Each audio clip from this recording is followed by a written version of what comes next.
Hey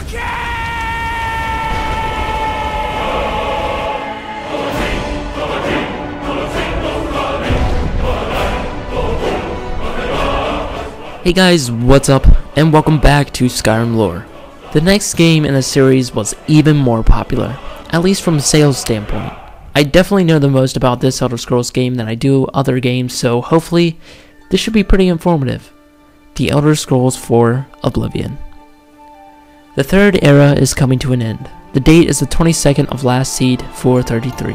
Emperor Uriel Septim VII is spurred from his chambers as he learns of the assassination of his three sons, Aemon, Ebel, and Geldo. His personal guards, the Blades, fear for the Emperor's life and begin leading the Emperor out of the city through the Imperial prison in Cyrodiil to a more secret location. I might assume this location would be Cloud Ruler Temple, a fortress of the Blades, but this is never discussed. While the Emperor and his three Blades, Captain Renault, Glenroy, and Boris, enter the prison cell area, they discover that the cell in which a secret door they intend to use was located in a cell already inhabited by a prisoner. The prisoner is the player, who until this point spent his or her time being taunted by a dark elf in the opposite cell. Now the prisoner's luck seems to be turning around. Strangely enough, the Emperor recognizes the player, stating that he or she will serve Tamriel in his or her own way. The Blades urge the Emperor on as they enter the escape tunnel. However, as the player takes advantage of the situation and follows them through the secret doorway, he soon discovers that the Emperor and his guards aren't safe yet, as assassins in summoned armor and red robes ambush them. Captain Renault is slain. The Blades and the Emperor continue on regardless and lock a door behind them, leaving the prisoner to stay behind. Eventually the player finds a way around the door through other passages and caves, relocating the Emperor and his guards. The prisoner helps them through the rest of the escape route, fending off assassins along the way until they came to a dead end.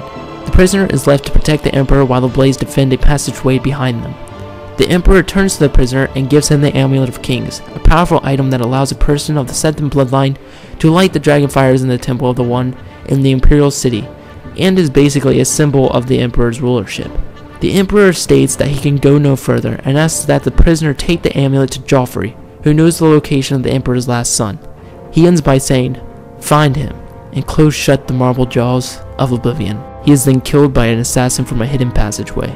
When the fighting is over, Glenroy and the Emperor are both dead, leaving just the prisoner and Boris. Boris discovers the dead Emperor's body upon returning to the prisoner. Through his grief, he is able to give the Emperor directions out of the escape route and to Joffrey, and giving him a key to a door through the passage the assassin came from. Upon leaving and finding Joffrey, who is the Grandmaster of the Blades pretending to be a monk in Waynham Priory, the prisoner gives him the amulet to keep safe and learns that the Emperor's last son is the only one capable of relighting the dragonfires that went out when Uriel died. Joffrey asks the prisoner to find a man named Martin, who serves as a priest to the 9 divines in the town of Kvatch. Martin is apparently the illegitimate son of Uriel Septim and heir to the Septim Empire. He also tells the Emperor of the Prince of Destruction, Mehrunes Dagon, who the Emperor believed may be a threat to Martin and Tamriel, even though the mortal world is protected from Oblivion by magical barriers. He also states with the dragonfires not lit, they may have been the only protection from some threat the Emperor perceived. Martin is the key to lighting the dragonfires once again and stopping this threat. The hero, as we will call him or her now, set off to Kvatch to find Martin. Upon arriving, the hero discovered that Kvatch had been attacked by Daedra, who somehow managed to open a gateway to Oblivion right outside the town's gates. Several townspeople managed to escape the destruction of Kvatch, taking refuge in tents at the bottom of the path leading to Kvatch. Martin is not among them. There were also a few town guards defending the road leading to the encampment. The guard captain states that some people are still holed up in the chapel within the town walls, as soon as the Oblivion portal in front of the town's gate is closed. The hero goes into the gate and is teleported to Mehrunes Dagon's realm of Oblivion, the Deadlands. The air is smoky and the ground is charred black and brown from lava or other forms of destruction, and several scattered towers litter a few small islands in a sea of lava.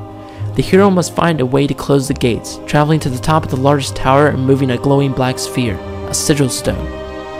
This causes the tower to collapse, but not before the hero is teleported back to Tamriel in front of the Oblivion Gate, which shortly after is destroyed, allowing the guards and the hero to charge into the city. Once inside, the hero locates Martin, who after some convincing agrees to follow the hero to Waynham Priory. The hero also may or may not have been involved in fully taking back the city from the Daedra. Once back at the Priory, the assassins from before show up and attack the people living there, as well as stealing the Amulet of Kings. However, once the remaining assassins are killed, Joffrey takes relief in seeing Martin safe. He also thinks it's best to take Martin to Cloud Ruler Temple to keep him safe. Once there, the hero, the Blades, and Martin are able to come up with ways to get the amulet back, eventually succeeding in doing so, as well as fighting more Daedra, discovering that the assassins are part of a cult that worships Mehrunes Dagon called the Mythic Dawn.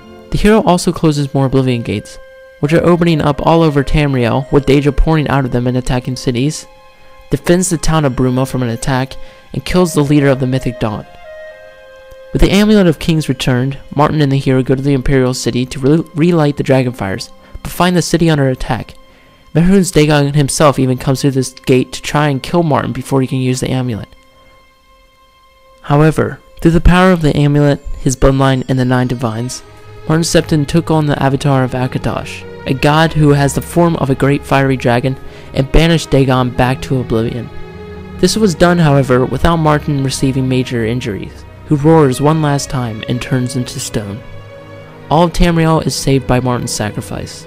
The Dragonfires are relit, forever stopping Dagon from opening portals to Oblivion and Tamriel, and the hero is named Champion of Cyrodiil for standing by Martin to the very end. This is perhaps one of the biggest turning points in the history of the Empire. The Sethen bloodline has ended. No more heirs and no obvious successors.